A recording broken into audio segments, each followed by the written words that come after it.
मर्त्य मानव के विजय का तूर्य हूं मैं, उर्वशी अपने समय का सूर्य हूं मैं। सच है, दिनकर कोई और नहीं, सूर्य ही है।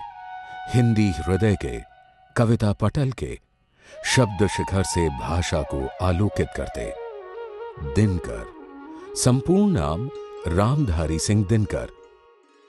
सुंदर संयोग की सूर्य की भांति उदित भी हुए देश के पूरब में ही। स्वागत को मानो स्वयं सूर्य भी तत्पर खड़े हों।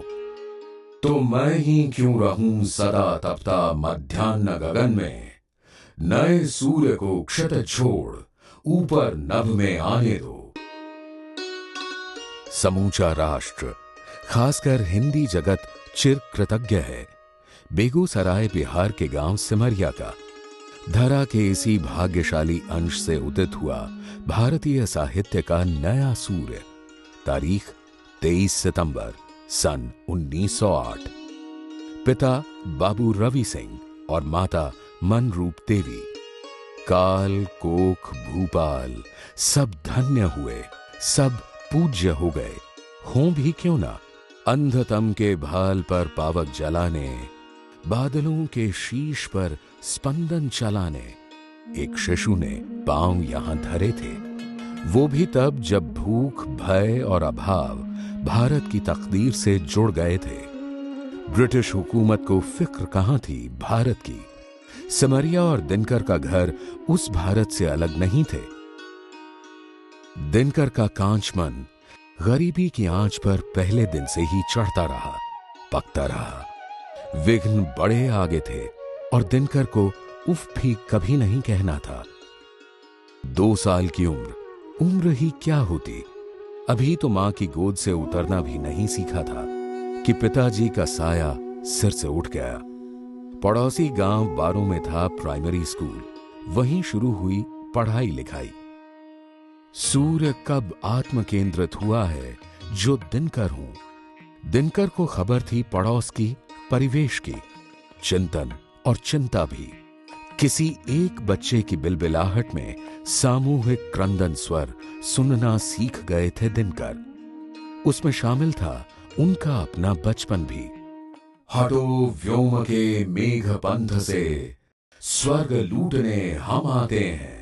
दूध दूध हे वत्स, तुम्हारा दूध खोजने हम जाते हैं। 13 साल के होते ही दिनकर का ब्याह हो गया श्यामवती जी से। दिनकर ने मैट्रिक पास की फर्स्ट डिवीजन से, प्रांत में सबसे ज्यादा अंक लाकर। इस बीच 4 संतानें हुई। 2 पुत्र राम सेवक सिंह, केदारनाथ सिंह और 2 पुत्रियां विनिता और विभा। दिनकर की 34 कविताओं का पहला काव्य संग्रह प्रकाशित हुआ विजय संदेश के नाम से।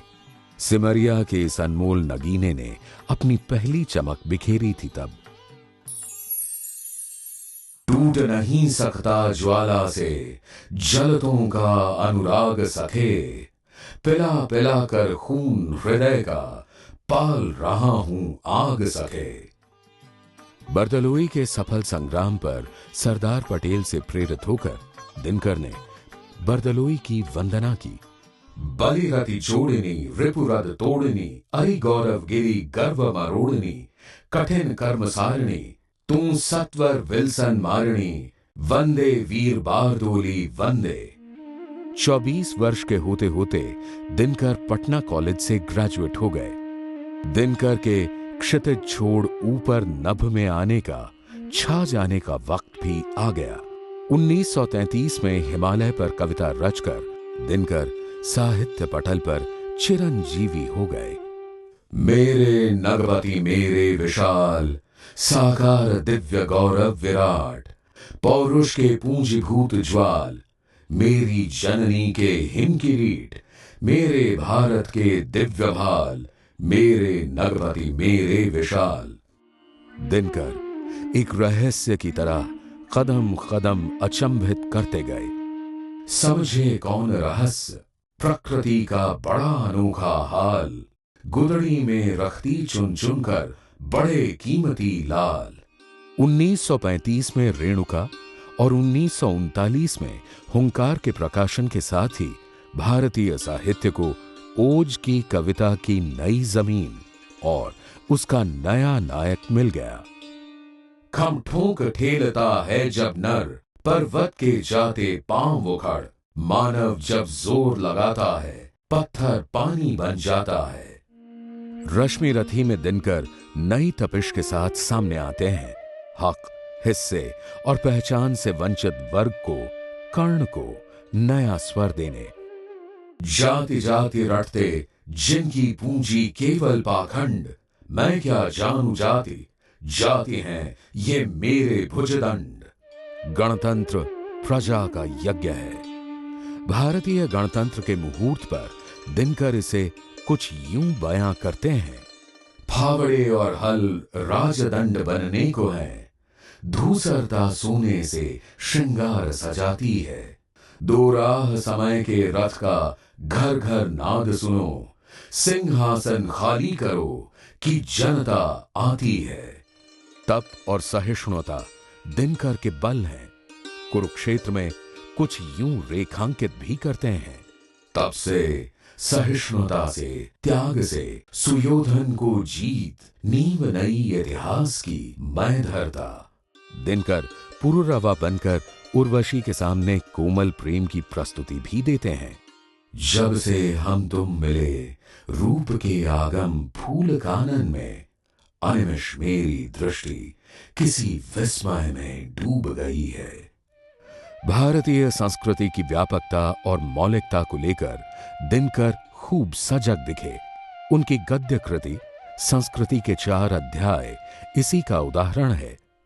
दिनकर को साहित्य के सर्वोच्च सम्मान ज्ञानपीठ पुरस्कार सहित दर्जनों सम्मान मिले। सरकार ने इन्हें नागरिक सम्मान पद्म भूषण से अलंकृत किया। दिनकर लगातार 2 बार राज्यसभा सदस्य भी मनोनीत हुए।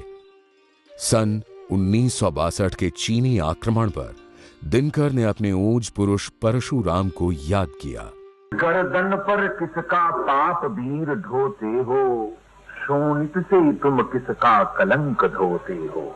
उनका जिनमें कारुण्य असीम तरल था, तारुण्य ताप था नहीं नरंच गरल था। 24 अप्रैल 1974 तिरुपति।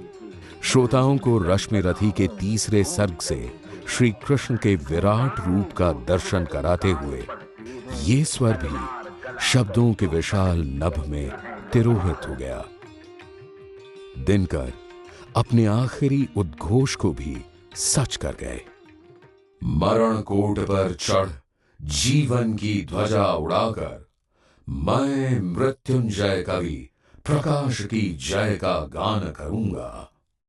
गीता में जो त्रिपिटक निकाय पढ़ते हैं, तलवार गला कर जो तकली करते, शीतल करते हैं अनल प्रबुद्ध प्रजा का, शेरों को सिखलाते हैं धर्म अजा का। सारी वसुंधरा में गुरुपद पाने को, प्यासी धरती के लिए अमृत लाने को, तो संत लोग सीधे पाताल चले थे।